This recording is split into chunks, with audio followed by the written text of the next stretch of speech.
الأسئلة الوزارية دائما هي تتكرر، تكون نسبة المكررات من عندها. الإنجليزي بالنسبة للبعض مادة ثقيلة، وبالنسبة لغيرهم مفتاح ومستقبل أفضل.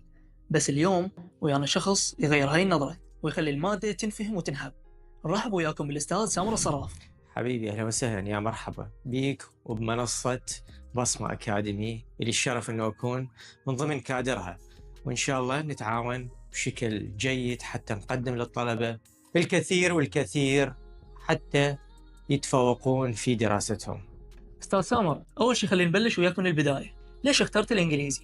شنو السر اللي ارتبطت بهاي المادة؟ الإنجليزي هي لغة عالمية، هي لغة دولية، هي لغة أنه تقدر تتواصل مع بقية الأشخاص في كل أنحاء العالم. هي لغة الكمبيوتر، هي لغة العلم، هي لغة التواصل، والأكثر شمولا من بقية كل اللغات. فاللغة الإنجليزية هي مفتاح لكي تصل إلى الأبواب المغلقة.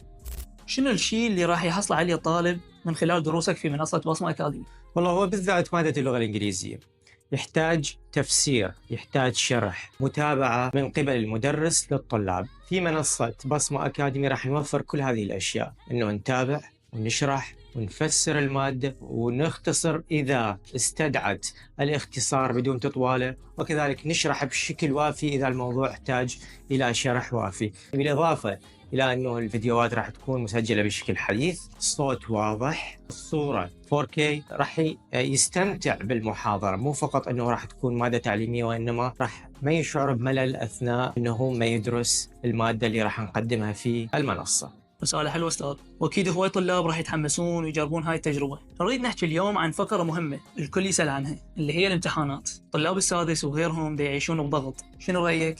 وشلون يتعامل الطالب ويا هاي المرحلة؟ هاي المرحلة من المراحل المتعبة والصعبة لكل طلاب البكالوريا، اللي هي فترة ما قبل الامتحانات. طبعا المفروض أنه الطالب كان عنده خزين من المعلومات اللي قدر يحصلها من خلال أنه متابعته من خلال الدروس اللي كان يحضرها. هسه وصل إلى فترة مراجعة، يراجع ما كان يدرسه سابقا، يبدي بيها بالمراجعة بدون تشتيت، بدون ملهيات، بدون فكرة ياخذه إلى مناطق أخرى. فقط المادة اللي كان هو يدرسها.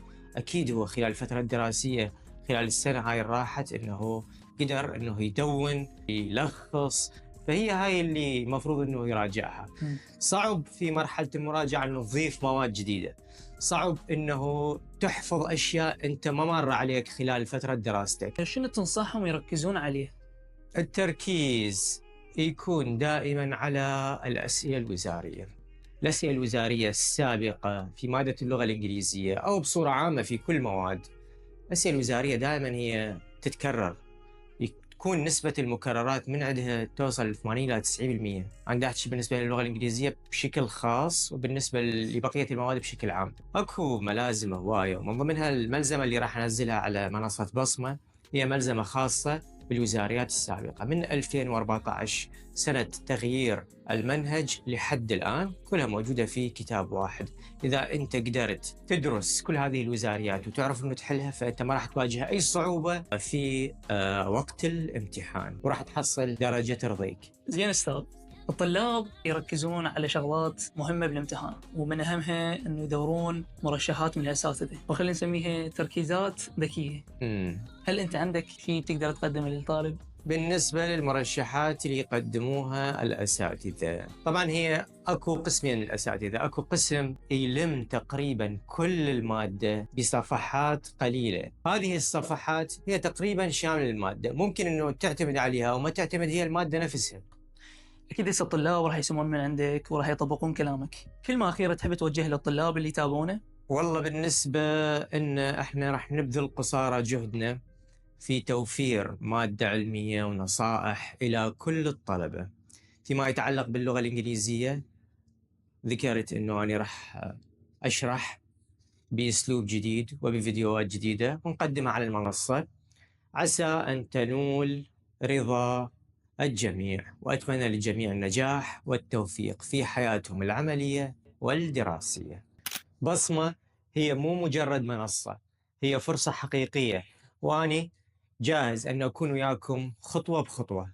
شكرا أستاذ، وشكرا لكل من تابعنا. استعدوا لمرحلة دراسية مختلفة تماما. مع البصمة. حبيبي شكرا جزيلا، يا مرحبا. نشكرك أستاذ. يا مرحبا.